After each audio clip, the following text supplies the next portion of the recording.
ən çox satılmış 5 telefon markası. Bu sıralama 2025-ci ildəki indiyə qədər satılmış telefonlara aiddir. Getdik. 5. Transsion 80,3 milyon dənə telefon satıb. Bu markanı bəlkə də ilk dəfə eşidirsiniz. Amma daxilində Tecno, Infinix və Itel kimi telefon markaları var. Afrika və Asiya bazarlarında partlayış edən büdcə dostu aşağı segment telefonlarla məşhurdur. 4. Vivo 83,9 milyon telefon satıb. Çin və Hindistan bazarlarında satışı yüksəkdir, amma qlobalda biraz az. 3. Xiaomi 126 milyon telefon satıb. Amma hamısı Xiaomi deyil, Poco'lar da buna daxildir. Redmi və Poco modelləri Avropa və Asiyada güclü pay sahibidir. Azərbaycanda da nə qədər adamda Xiaomi var. 2.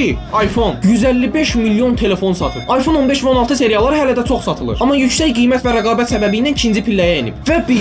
Dünyada ən çox satılan telefon markası Samsung 179,9 milyon dənə satıb. Bu markanın demək olar hər segment üçün, hər növdə modeli var. Misal üçün A seriyası, X-Cover seriyası, S seriyası, Flip və Fold seriyası. Aşağı və orta segment üçün isə A modellərinin satışı çox uğurlu olur. Yaxşı, bəs sizdə hansı telefondur? iPhone-dur. Şərhdə qeyd edin.